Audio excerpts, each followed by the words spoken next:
So, welcome everyone. My name is Sue Wilhite, and I'm here to talk about the Divination deck that has been sweeping the Tarot community for the last 5 years, that most people have not heard about, but it is one of the most amazing decks. And like I said, everybody in the Tarot community has just gotten really excited about this, and it's a little bit like Lay's potato chips. You can't have just one. I'm going to talk about the history of it.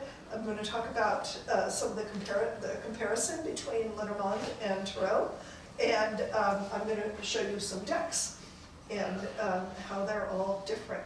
So, as you can see on the handout, so the first Lenormand decks appeared in Germany, and actually it wasn't a deck, it was a game. It was a board game, and it was called the Game of Hope. And you rolled dice, and you moved your little marker, and it was kind of like Monopoly or Life, kind of a combination of that. And you landed on a square, and something happened. You got money, you gave up money, you went back 3 squares, you went forward, you jumped. Everybody said, yay. It's really cool. There's actually, the rules still exist, and it's kind of fun to play. And so it turns out that the original symbols came from coffee ground readings. And you've heard of tea leaf readings. Yeah. Well, in the period that we're talking about, in the 1700s, coffee was even bigger than it is today. Everybody had coffee, everybody went to their local coffee shop, and they had coffee that, they would consider our Starbucks coffee to be weak swill, because you could literally stand a spoon in it. And at the end of, the day when they were finished drinking their coffee, they'd swirl it, and there would be little patterns in the coffee grounds, and they do coffee ground readings, which are based on tea leaf readings, but coffee ground readings ended up having their own kind of separate set. Well, given the strong nature of the coffee, it's no surprise that somebody made a card deck out of it, because there's only so much coffee you can drink in a day. And there were people who were professional coffee ground readers. Even in a demi-tasse, that's going to be a lot. So they made cards. A very enterprising gentleman in Germany made, as I said, the board game out of it. And eventually that card deck and that game moved over to France. And in France, at the time, sort of coincident with it, there was a woman named Anne-Marie Lenormand, who was the psychic to the stars at that time. She was the psychic for Josephine and Napoleon and their court and their laundrywomen and their grooms and their butlers and everybody else. She was the reader, and everybody went to her. We know this because people left diaries, and they left very detailed records of her readings and what she said, and we just have all of these, records, so it's really cool. Well, she was rumored to have her own special deck of cards, and she didn't let anybody else touch it. She didn't let anybody else, deal with it. And when she died, her nephew, she was never married, her nephew, who was a very devout Catholic, burned all of her papers, including her decks, but kept the 500,000 francs that she had made in her lifetime, because of course he was a very devout Catholic. Yes, I'm keeping my mouth shut, I'm sorry. And so we don't have her deck. We have no idea what special deck she used, if she even did use a special deck. It was just, it might have been part of her mystery that she had. Well, about 5 or 6 years later, here comes this wonderful entrepreneur who comes along and says, Madame Lenormand's deck, we have it! And the Lenormand deck was born. And it became hugely popular, and everybody and his brother and sister and cousin and aunt did readings for each other. In fact, Empress of Austria was chided publicly for spending too much time with her ladies doing readings. Everybody did it.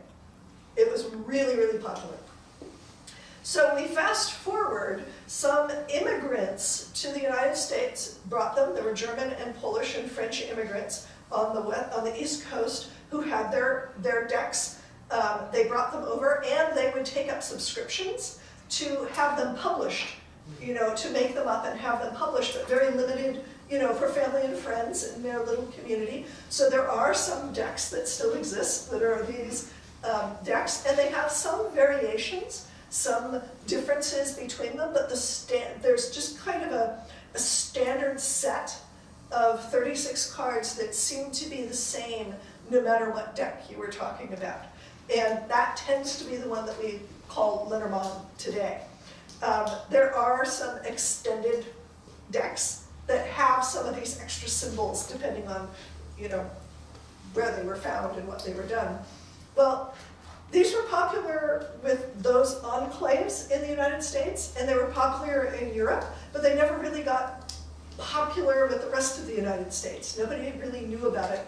And Tarot got really famous, and Tarot, took off and did all these wonderful things. And in the last 5-6 years, there's been this, I can't call it a renaissance because it was never nascent in the first place, but there's been this resurgence in interest in Lenormand, and it's taken off, and it's awesome. I've been a tarot reader a professional tarot reader since the 90s. I got my first deck when I was 8 years old. I love tarot. Don't get me wrong, tarot is awesome, but Lenormand is really good. So some of the differences that I mentioned here on the handout between Tarot and Lenormand. So in the Tarot, there are 78 cards. And the cards are, the images on the cards are variable according to the disposition of the artist or the collaborator, whatever their vision for the deck was. So the images can vary quite a bit. There are a gazillion spreads that you can do with a tarot. I have books of spreads, 101 spreads, 50 spreads for you and your friends. I just have a whole library of nothing but spread books. Questions. You can ask questions of the tarot, and it's helpful, but it's not necessary. As opposed to Lenormand decks, which are commonly between 36 cards to 44 cards, the images are emblems of specific objects.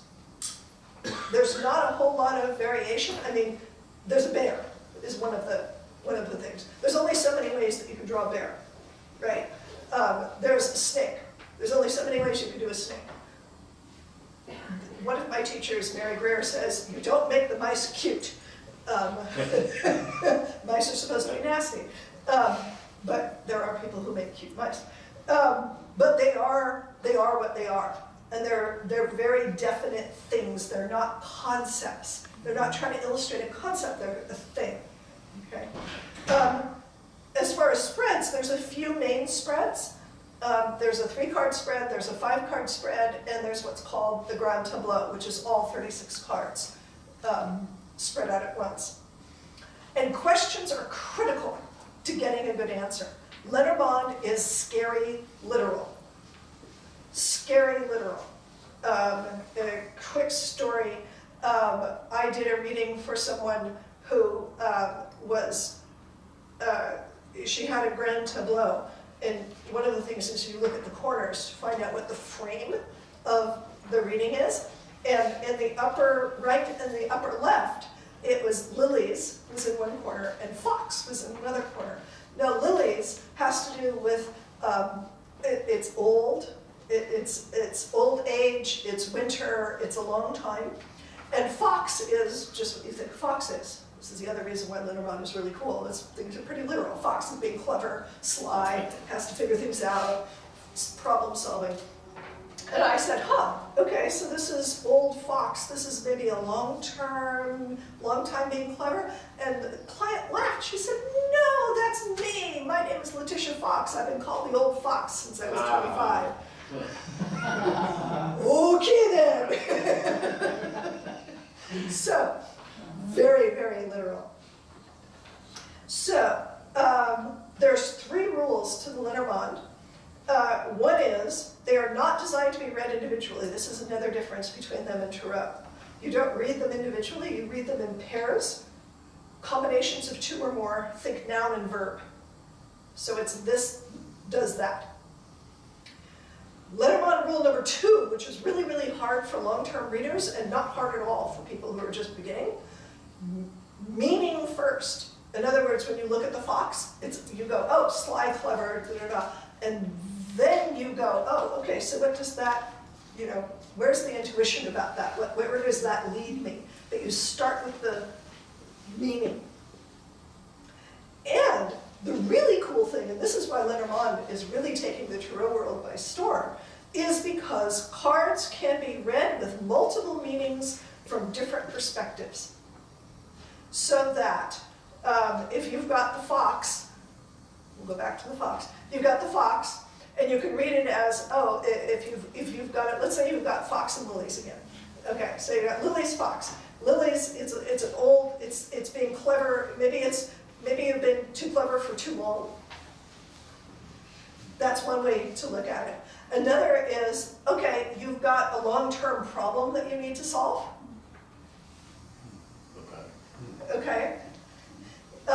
Or let me do a slightly better one. In the Lenormand, there are 2 cards. There's a man and there's a woman. The man is the man. If you're reading for a man, it represents him. If we need to ask a question about his father, it can represent his father. And then you read the cards around that card in relationship to the father. Or it could be a brother, or it could be a boyfriend, or it could be the boss. It could be anything. So you can read them, you can go back and say, okay, now this represents the brother, and now these cards mean this. So really, really cool. You can't really do that with the Tarot. I guarantee you will be doing readings by dinner time. So if you want to know more about the Lenormand, you can come to the workshop. I'm also available on Mondays, Monday afternoon, or 11 to 2. I'm here for walk-in hours, so if you want to come and explore Lenormand or Tarot, and I can let you know. I have some decks to look at, and I also have some decks for sale if you're so inspired. Thank you very much.